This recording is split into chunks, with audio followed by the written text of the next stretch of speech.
Saya Siti Nurbaya, Menteri Lingkungan Hidup dan Kehutanan.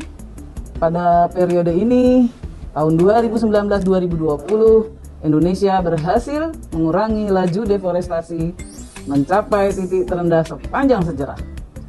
Komitmen pemerintah untuk menurunkan emisi karbon akibat deforestasi dapat terrealisasi dengan dibiayai uang pajak yang kita bayarkan. Salah satu manfaat pajak adalah untuk perlindungan lingkungan hidup. Penerapan pajak karbon di Indonesia. Pajak karbon itu apa sih? Pajak karbon atau carbon tax adalah pajak yang dikenakan pada bahan bakar fosil. Pajak ini ditujukan untuk mengurangi emisi serta mendukung pengembangan energi terbarukan atau New Renewable Energy. Indonesia perlu menjadikan ekonomi hijau atau rendah karbon sebagai salah satu tujuan dalam transformasi ekonomi. Skenario net zero emission dapat memastikan ekonomi berkelanjutan di masa mendatang, sekaligus menarik Indonesia keluar dari jebakan negara berpenghasilan menengah di tahun 2045. Penerapan pajak karbon memberikan dampak positif dan negatif, yang diantaranya dampak positif. 1. Menurunkan risiko pemanasan global yang diakibatkan oleh berkurangnya emisi karbon. 2. Menghemat pengeluaran negara karena minimnya bencana oleh perubahan iklim.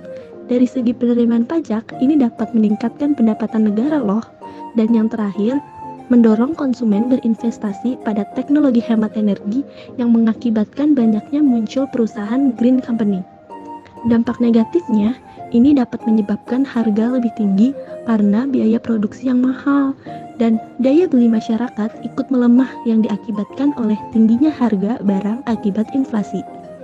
Lantas, apakah kebijakan ini berpengaruh baik? Berdasarkan analisis oleh tim Research Divisi RLC, penerapan pajak karbon ini berpengaruh baik bagi perekonomian negara maupun lingkungan, karena tujuannya adalah mengurangi emisi karbon dan juga menambah penerimaan negara. Berkaca dari negara lain yang sudah menerapkan pajak karbon, hal ini terbukti berdampak untuk mengurangi emisi karbon. Contohnya, Jepang yang berhasil mengurangi emisi hingga 8,2% dan juga negara Finlandia, Denmark, Belanda, dan Swedia yang mampu mengurangi emisi sebesar 1,5% sampai 6%. Penerapan pajak karbon akan memunculkan berbagai polemik. Mengapa demikian? Karena kebijakan ini akan mempengaruhi sektor industri seperti pertambangan, konstruksi, dan perusahaan energi. Biaya produksi, harga listrik, dan transportasi akan menjadi lebih mahal.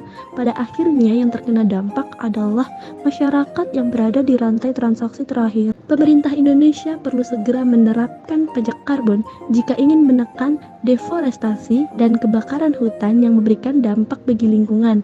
Namun, pemerintah juga perlu mengimbangi kebijakan ini dengan meningkatkan kesejahteraan sosial dengan cara mengalokasikan hasil penerimaan pajak karbon untuk pembiayaan kesehatan masyarakat dan perbaikan lingkungan.